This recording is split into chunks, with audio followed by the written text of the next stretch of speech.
The red dust hangs in the air like an omen, curling through cracks in the walls of a crumbling rural clinic in Ogbomoso. Inside, the space is packed, too many bodies, not enough breath. A boy no older than 8 coughs with violent urgency, his body jerking with each heave. His eyes are wide, brimming with terror. His mother holds him close, her wrapper faded from years of wear, her expression a mix of panic and silent prayer. Around them, other patients wait, coughing, sweating, slumped in wooden chairs, resigned to their fate. The light is harsh, casting sharp shadows across hollowed cheeks and weary faces. It smells of menthol rub, disinfectant, and death.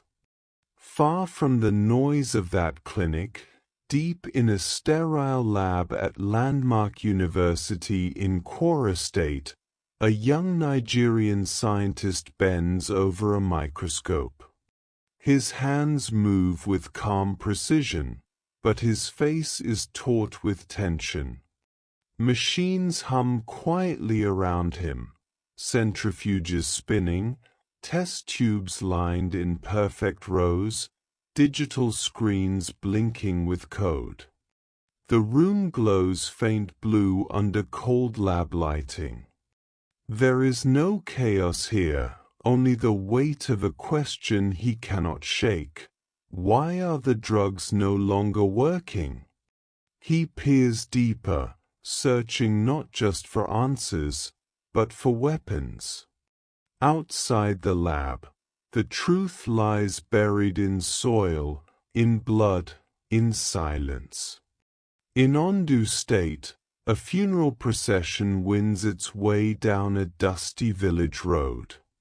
A wooden coffin rests on the shoulders of mourners in black lace and ash-colored agbadas. Their faces are stony, drained. No songs are sung. No drums are beaten. The only sound is the crunch of footsteps in sand, and the soft wail of a child too young to understand death but old enough to feel its weight. In Ekiti, a clay-walled room is dimly lit by a sputtering kerosene lamp. A small child lies motionless on a raffia mat, bones jutting against thin skin.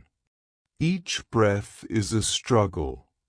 His mother crouches barefoot beside him, clutching a bottle of herbal medicine in one hand, a rag in the other.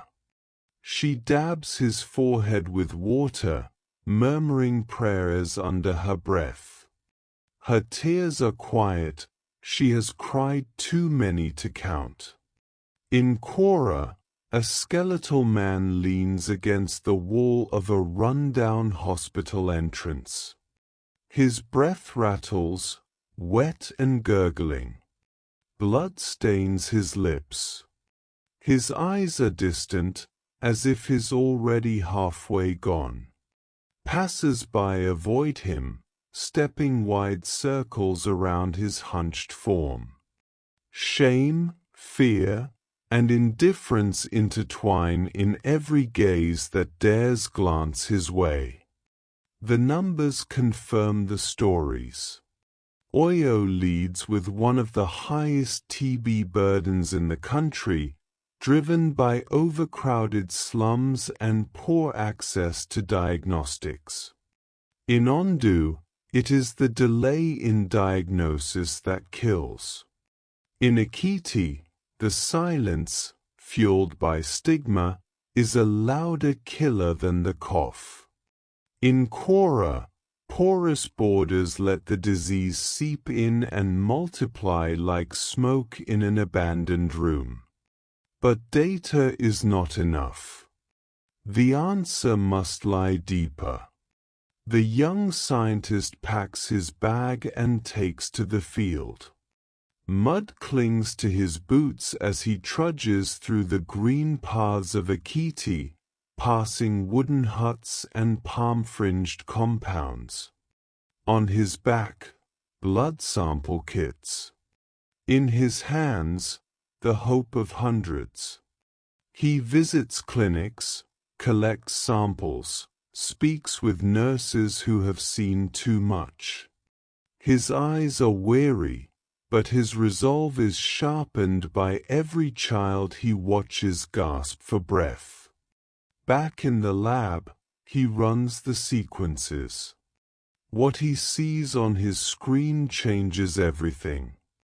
A digital heat map of Nigeria pulses under his fingertips. Oyo and Kwara glow red-hot with clusters of gene activity. One cluster glows brighter, bolder. The bacterial sequences have a pattern, a voice. These are not random mutations. They are strategic, evasive, smart, and at their heart, certain genes shimmer with unusual activity. Genes that trigger immune responses. Genes that survive frontline drugs. These are the immunogenic fingerprints of resistance. He turns to his petri dish, now glowing beneath UV light. The red and green bacterial clusters twist like alien runes. One shines more violently than the rest. The scientist leans closer. His gloved hand trembles, not with fear, but revelation. They had been chasing the disease. But now, for the first time, they had a chance to outsmart it. These weren't just resistant strains. They were signposts. And for the first time, the possibility of a vaccine blueprint stared back from the microscope lens. Then, something shifts. Back in Ogbomoso, the mother from the clinic receives news.